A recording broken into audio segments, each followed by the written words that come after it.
Bismillahirrahmanirrahim. Assalamualaikum warahmatullahi wabarakatuh. Alhamdulillahilladzi anzalal Qur'an hudal linnasi wa bayyinatin minal huda wal furqan. Asyhadu an la ilaha illallah wahdahu la syarikalah wa asyhadu anna Muhammadan abduhu wa rasuluh. Allahumma shalli wa sallim wa barik ala nabiyyina Muhammadin wa ala alihi wa sahbihi ajma'in. Qala Allah ta'ala fil Qur'anil Karim, ya ayyuhalladzina amanu taqullaha haqqa tuqatih wa la tamutunna illa wa antum muslimun. Amma ba'd.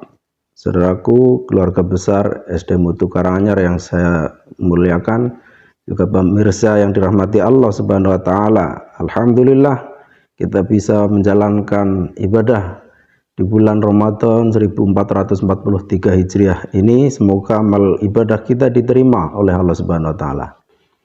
Hadirin jamaah pemirsa yang dirahmati Allah Subhanahu wa taala, sebagaimana Allah telah terangkan di dalam surat Al-Baqarah ayat 183, ya ayyuhalladzina amanu kutiba alaikumusyamu kama kutiba alal ladzina min qablikum la'allakum tattaqun. Hai orang-orang yang beriman, kerjakanlah puasa, telah diwajibkan atas kamu berpuasa sebagaimana telah diwajibkan kepada orang-orang yang beriman terlebih dahulu agar kamu bertakwa. Jadi di dalam ayat ini jelas bahwa Allah memberikan kewajiban kita untuk berpuasa adalah agar menjadi orang-orang yang bertakwa. Nah, apa makna takwa? Di dalam secara bahasa, takwa berasal dari kata ittaqa yattaqi taqwan. Artinya orang yang menjaga diri, memelihara diri dari sesuatu yang mengganggu, juga dari sesuatu keburukan.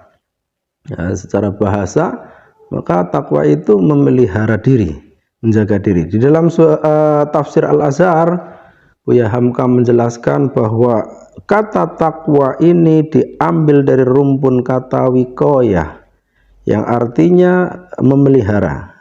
Jadi hampir sama, satu makna, memelihara, menjaga diri itu sama. Lalu pernah satu saat sahabat Umar bin Khattab radhiyallahu anhu ditanya oleh sahabat yang lain, wahai Amirul Mukminin, apa itu takwa? Jawab beliau kembali bertanya balik bahwa pernahkah kamu berjalan melalui jalan yang berduri? Pernah, kata sahabat. Lalu apa yang kamu lakukan? Memilih jalan lain yang tidak berduri sehingga aman. Jadi kalau kita simpulkan, takwa itu adalah memelihara diri. Walaupun secara umum kita seringkali mendengar takwa adalah menjalankan seluruh perintah Allah dan menjauhi larangan-larangannya. Dan kita sering mendengarkan itu dari khutbah Jumat ataupun ayat yang dinukil di awal-awal khutbah. Ya ayyuhalladzina amanu taqullaha haqqa tuqatih. Hai orang-orang beriman, bertakwalah kepada Allah dengan sebenar-benar takwa. Wala tamutunna illa wa antum muslimun. Dan janganlah kamu mati kecuali dalam keadaan Islam. Nah, puasa adalah dalam rangka menuju menggapai, mengantarkan orangnya menjadi orang muttaqin, orang yang bertakwa. Maka disinilah fungsi imsak. Makna dari puasa itu sendiri menahan diri agar tidak melakukan perbuatan-perbuatan yang dibenci, yang tidak mendapat ridho dari Allah. Jadi puasa ini dalam rangka melatih diri kita agar memiliki rem, memiliki sesuatu yang bisa menahan agar tidak kebablasan, agar kita dalam menapaki hidup tidak terjerumus ke dalam jalan-jalan yang menjerumuskan kita, yang mengakibatkan kita sengsara baik di dunia maupun di akhirat. Maka dengan berlatih menahan diri, maka kita bisa mengatur hidup ini sehingga membawa kita bahagia di dunia dan akhirat. Itulah fungsi daripada kita diwajibkan untuk berpuasa. Maka setelah Ramadan selesai, seharusnya lah orang yang beriman itu tetap mempertahankan kemampuan menjaga diri. Selama sebulan ini kita telah dilatih untuk menjaga nafsu kita, menjaga syahwat kita, menjaga agar ucapan kita tidak kasar, tidak kotor, menjaga agar hati kita tetap tenang, tidak mudah marah, tidak mudah membenci orang lain, menjaga agar perbuatan-perbuatan kita tetap dalam bingkai yang dirahmati Allah, yang diridhai oleh Allah. Nah, maka dari itu ketika orang sudah mencapai derajat takwa, maka Allah sudah menyiapkan, maka Allah sudah memberikan kelebihan-kelebihan, keutamaan-keutamaan bagi orang yang mencapai derajat takwa. Apa saja? Orang yang bertakwa akan selalu beruntung. Itu yang pertama. Maka Allah Ta'ala katakan di dalam surat Al-Baqarah ayat 189, wattaqullaha la'allakum tuflihun. Bertakwalah kepada Allah agar kamu beruntung, agar selalu beruntung. Maka ini harus menjadi rumus bagi hidup kita, menjadi pedoman. Nah, kalau kita ingin beruntung, kalau kita ingin selalu beruntung, tidak rugi, maka syaratnya adalah bertakwa. Kita yang menjadi guru, kita yang menjadi siswa, kita yang menjalankan profesi apapun selalu beruntung. Yang menjadi pedagang, pebisnis, orang yang menunaikan segala aktivitasnya dia beruntung, baik di dunia maupun di akhirat. Maka syaratnya adalah bertakwa. Nah, kemudian yang kedua, keutamaan yang disiapkan oleh Allah bagi orang yang bertakwa adalah Allah akan mengadakan baginya jalan keluar. Wa may yattaqillaha yaj'al lahu makhraja. Surat At-Talaq ayat 2. Barang siapa yang bertakwa kepada Allah, niscaya dia akan memberikan baginya jalan keluar. Saudaraku yang dirahmati Allah Subhanahu wa taala, tidak ada manusia hidup tanpa masalah. Tidak ada orang hidup tanpa persoalan. Maka yang paling penting adalah jalan keluar. Maka Allah Subhanahu wa taala sudah menyiapkan, menetapkan, merumuskan kalau kita ingin selalu mendapatkan jalan keluar, syaratnya adalah bertakwa. Menahan diri, menjaga diri, tidak melakukan hal-hal yang dilarang oleh Allah dan menjalankan perintah-perintahnya.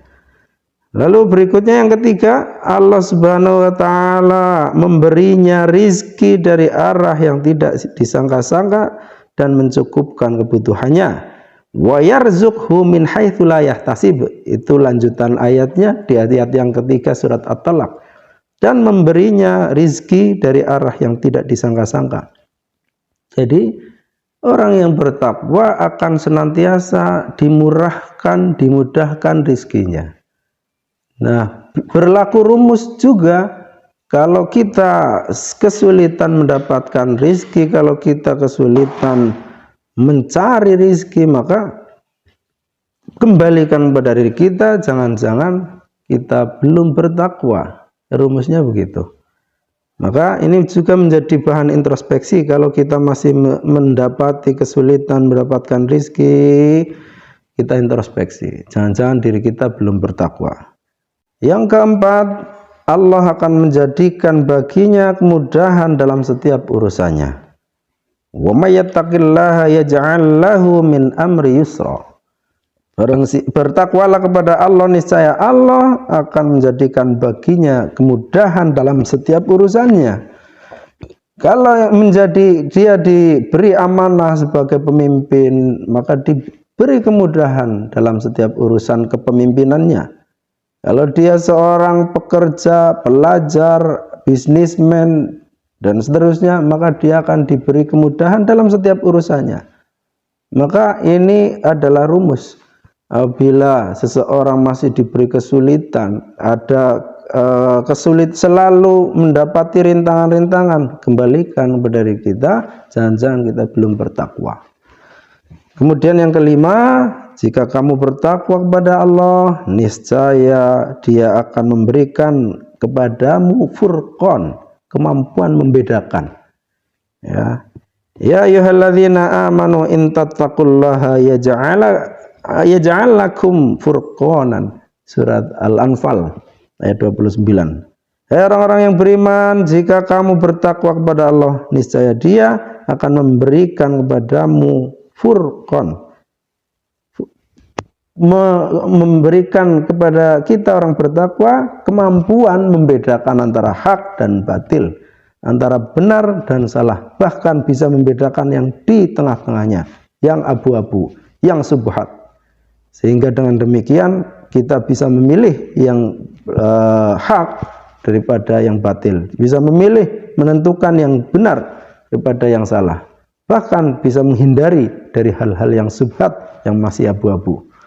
Nah, saudaraku kaum muslimin rahimakumullah, maka apabila kita masih sering mendapati tidak mampu membedakan antara hak dan batil, bahkan kita masih terjebak, terjerumus mengambil hal-hal yang subhat, maka periksalah diri kita, jangan-jangan belum mendapat predikat takwa, belum bisa mencegah dari perbuatan mungkar, dan belum bisa memperbanyak amal-amal kebaikan.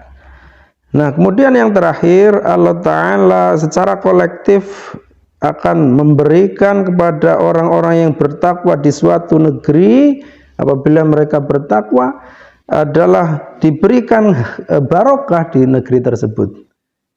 Kalau nomor 1 sampai nomor 5 adalah secara individu, secara pribadi, maka kalau sudah menjadi kolektif, satu negeri, satu negara, satu bangsa, semuanya bertakwa kepada Allah, maka Allah akan menurunkan berkahnya dari langit dan mengeluarkan berkahnya dari bumi.